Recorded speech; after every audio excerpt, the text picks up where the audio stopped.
Hello everybody and welcome to Skrrt Garage. My name is Connor and today I've got another great video for you. What I'm going to do is outline a recent modification that I've done to this. It's a 2008 Lexus ISF.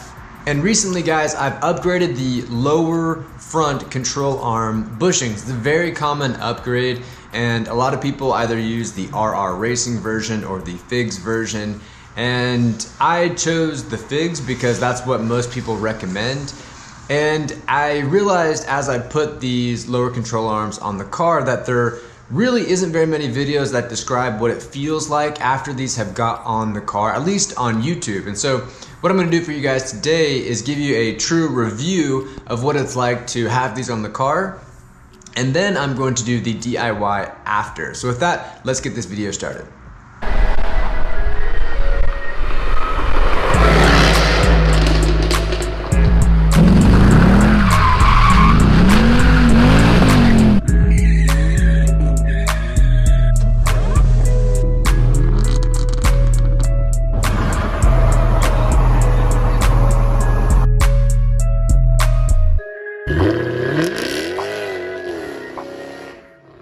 Okay guys, let's quickly talk about the OEM lower control arm bushings that come on the car from factory. They look like this, and it's kind of hard to imagine. Let me see here, I think it goes like this. I can't remember, it's one of these two ways, but they sit up against the lower control arm, and there's a bar that runs through this, and as the car corners or turns or something happens, that bar can move around in this bushing. And it's kind of strange because I've never seen a design like this. This bushing is fluid filled, and so there's quite a lot of give. And if you watch some other YouTube videos that have a video underneath the car as they're cornering, you can see how much the actual control arm itself can move around under hard lateral acceleration, whether you're turning, braking, or whatever the case may be.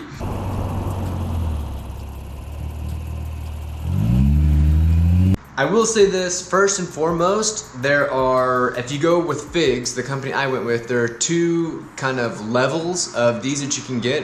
One is an 80 durometer and the other one is a 90 durometer. The 80 is supposed to replicate a stock lower control arm bushing from Lexus, and the 90 is more performance oriented. It's like half street, half track. I did the 90 and I am really glad I did so because it feels amazing. Let's talk about that real quick. This is fluid filled, so if you corner really hard, it's gonna move around. One that's polyurethane, it's really not gonna move around very much. And that has created a world of difference. So let's talk about the handling characteristics real fast. First off, I will say that the initial turn-in is no different because the car, just the way it's set up, is going to turn the same way. This isn't changing the geometry. This isn't making your camber bigger.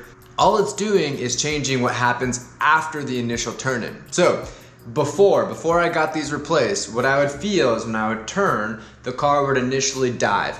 Once the dive would happen, the car would want to settle. And it always felt very strange. It always felt like it would not want to settle immediately. It felt like this thing would give so much that you'd be kind of rolling onto the outside of your tire. It felt like the wheels were getting like pigeon-toed. It just didn't feel very confidence inspiring.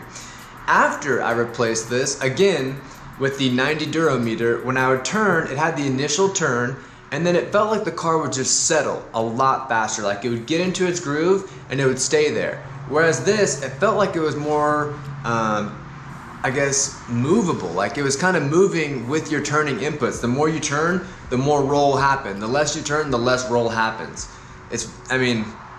Sounds obvious, but it didn't feel very good. It just felt very sloppy. And now it feels really, really, really good. I cannot believe that a simple bushing like this made that big of a difference on how this car handles, especially at higher speeds when you're going around banks or if you're to track this car. I think with some beefier sway bars, it would even be better. So I'm really excited to do that in the future.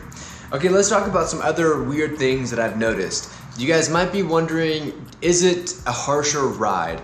And I would say, yes, but just ever so slightly. Like in a straight line, you're probably not gonna notice anything at all because the up and down motion on a car is generally soaked up by the actual, shocks and coils and all that. It doesn't really hit the bushings as hard. So is it a tiny bit more in a straight line? Maybe.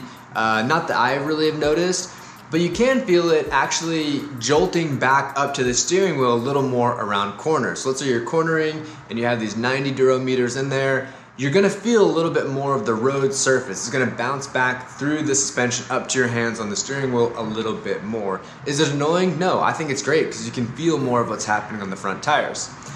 Next, okay, a big reason why people talk about replacing these is because when you slam on the brakes, all your weight transfers forward. When it transfers forward, and this isn't hard, it wants to push the front tires out. And what it does, when it does that, is it puts all your weight braking ability on the inside portion of your tire. And with time, that's gonna wear out your tire extremely bad, especially the inside portion of it, right?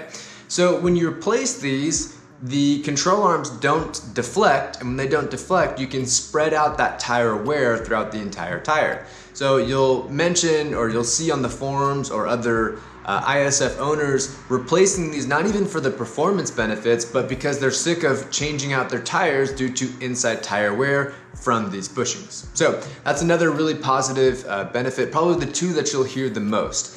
Another thing I thought was really interesting is when I bought this car, it didn't have these wheels. It had the normal wheels on it, and the previous owner had larger profile tires.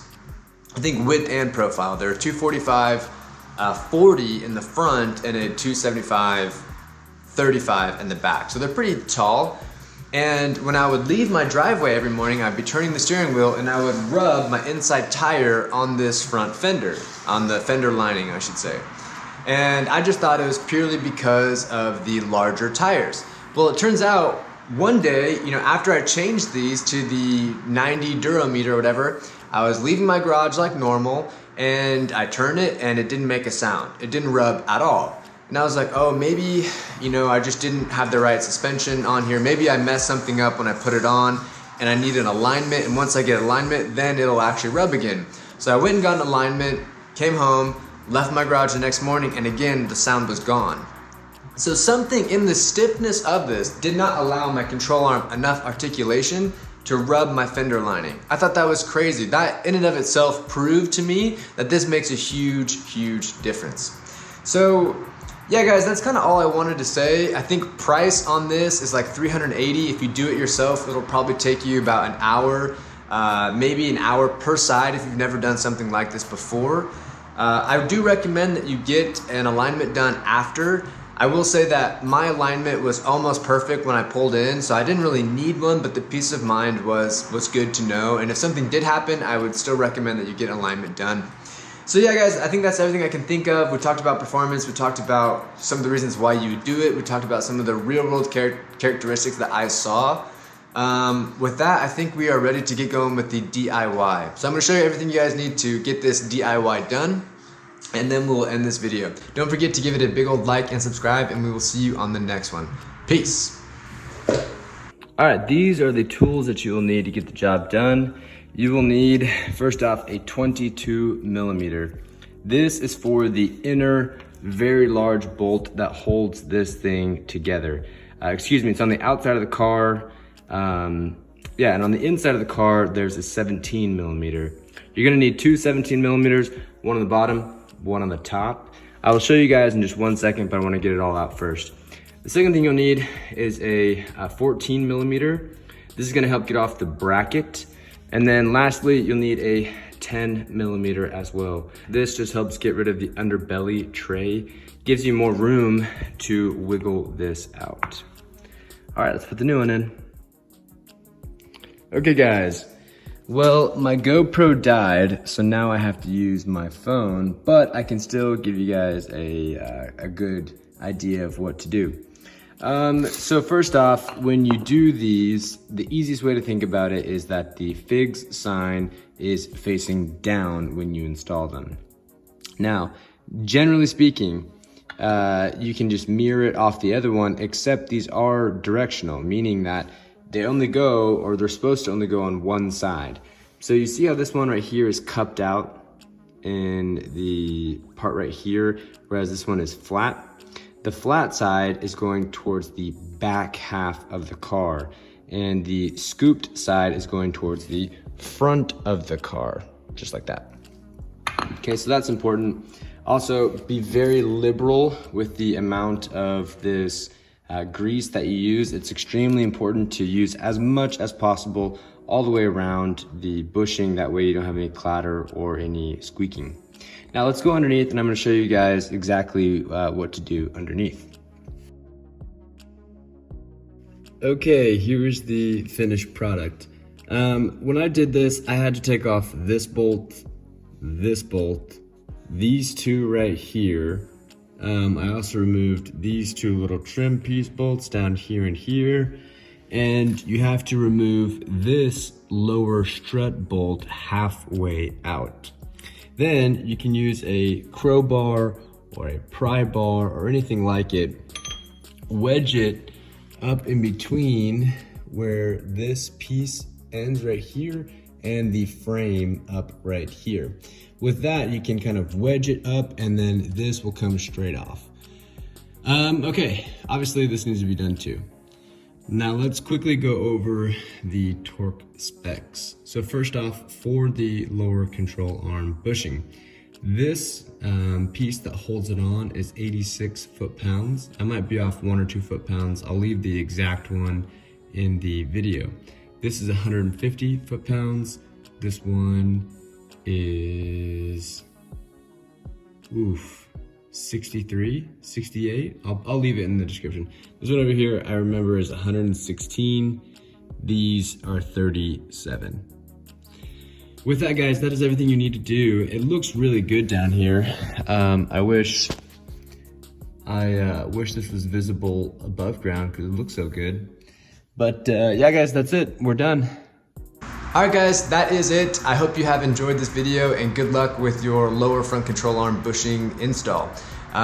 Please don't forget to like and subscribe, and we will see you on the next video. Have a good one.